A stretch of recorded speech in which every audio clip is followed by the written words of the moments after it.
Hey guys, happy Wednesday. See, we're picking right back up, digging right back in. And again, this is just so full. One day I'll be able to share my notes and my notebooks and all that kind of stuff, but it's exciting. And I started a new one for this so I can have plenty of room for all the things we're going to pull out of here together. But so yesterday we talked about harm and what that harm means. And though you may feel, and though you may have seen hurt, or though you may have seen damage, it is not unrepairable, that we serve the God of restoration. So, digging in a little bit more, he says, Jesus, again, these are the words of Jesus. So that I feel like that has pretty good authority there. And actually that's what we're going to talk about right now. He said, "Behold, I have given you authority." Now, the King James translates that power. The Amplified says, "I have given you authority and power." The Greek word there, so you guys stay with me, is exousia. That's Exousia. Exousia. Now, and it means power. But here is how it's also translated. I want you to listen to all of these different ways that this word, he says, "Behold, I have given you exousia." And here's how it's translated: power, authority, right, liberty, jurisdiction, and strength. My favorite is jurisdiction, because I'm a type A. I like lines. Jurisdiction, I can really take hold of. That Jesus has said, "I have given you jurisdiction over all the power of the enemy to trample."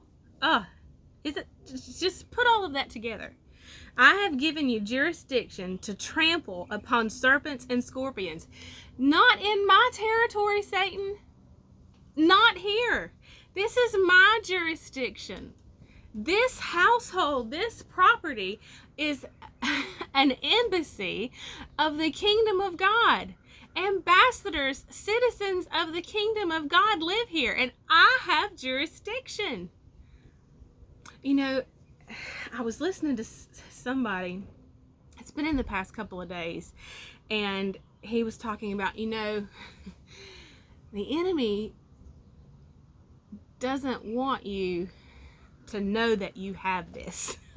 He doesn't want you to know that you have access to this kind of power.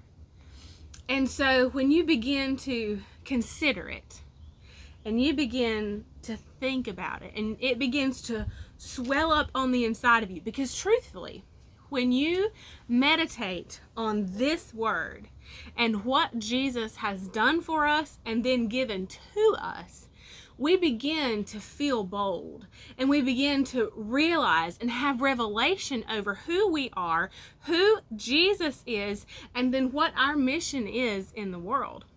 Well, Satan doesn't want that.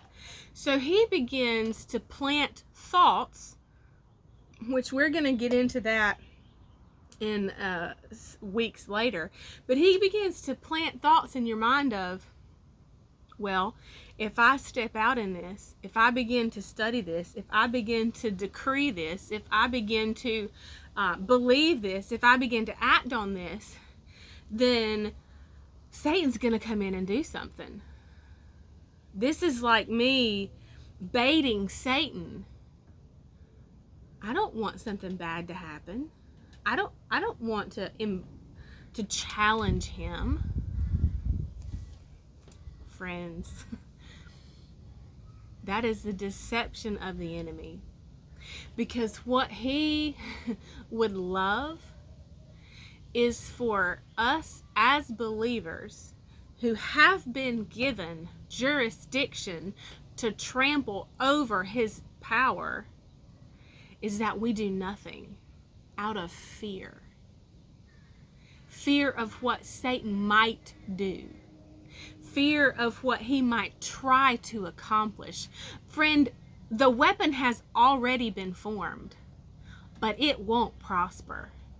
And if we are going to draw the line, if we're going to see things change in our families, if we're going to see things change in our cities and in our nations, in our churches, in our schools, if we're going to see anything change, then we had better find out what kind of jurisdiction, power, authority, right, liberty, and strength Jesus Christ has given to us, his followers. And we're going to dig in some more tomorrow. I'll see you then. Bye, y'all.